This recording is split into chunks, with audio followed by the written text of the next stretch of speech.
Let's cross down live to a heritage site near you, and his name is Harold the H. Cock-a-doodle-doo. He's going to talk about a trollop versus the Chinese giant. Now, what's a trollop, Damien? Is a sexual, like a prostitute. Disgusting woman type of thing. Disgusting.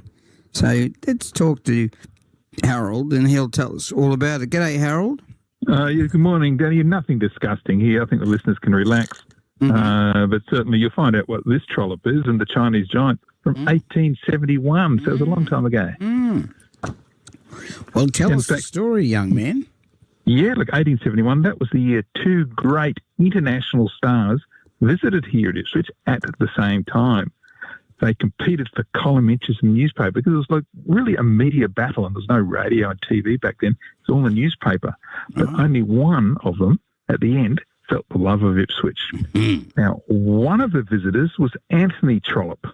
All right. Now, he was a famous and prolific English novelist, typical of the Victorian era.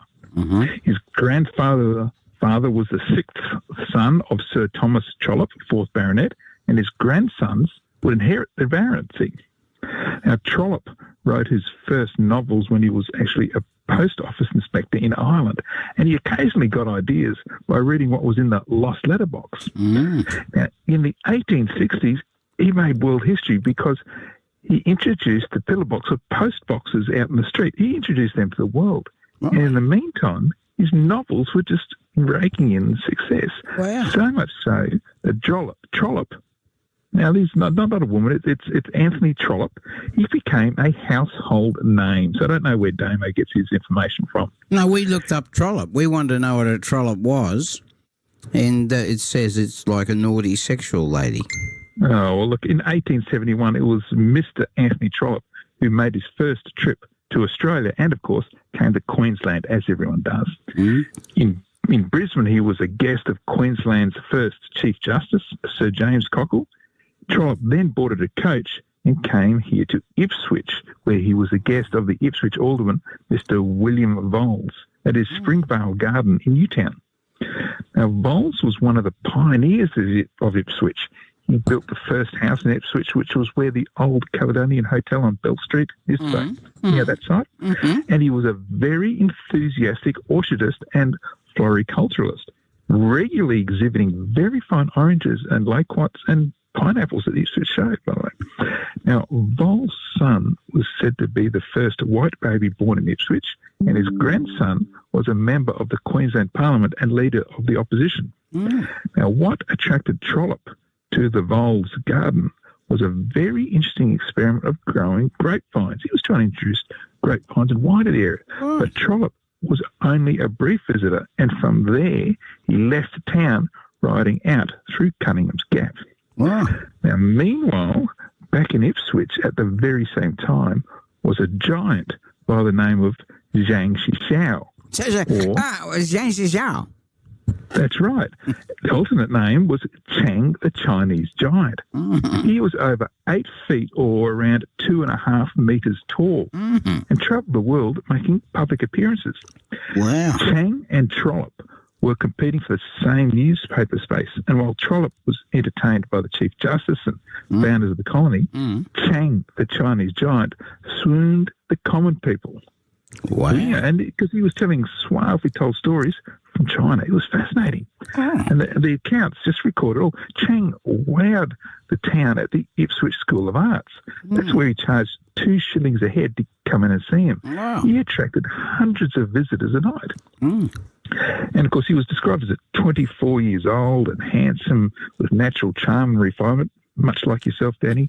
He walked among his audience describing Chinese collectibles, which, of course, were for sale, and apparently talked and laughed with a really pleasant manner. He was just like you, Danny, but just a bit taller. Now, he was a scholar like his father before him, who was also a disciple of Confucius. His grandfather was a sage famous for his wisdom, and his great-grandfather was a famous Chinese man of war whose deeds were sung about by poets.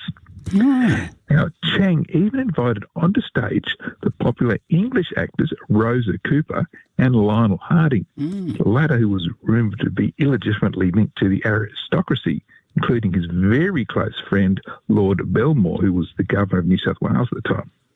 So, in short, Ipswich fell in love with the giant Chinaman. Now, meanwhile, after Trollope's visit, he wrote a travel guide. Now, he accurately noted that Queensland hated New South Wales and that New South Wales hated Victoria. But regards Ipswich, he alienated the whole population. Look, he commented on Ipswich's post office and 2 or 3 businesses, and what he described as a usual assortment of dull, rectangular streets, which he said prevented the town from ever looking any good. He said the place was ugly. Now, remaining aloof and pandering to the political class who hosted him, Trollope said that the only redeeming feature of Ipswich was that it was represented by 3 politicians in Parliament, as opposed to somewhere like, say, Rockhampton, which was a city at the same time, of the same size, and they only had 1.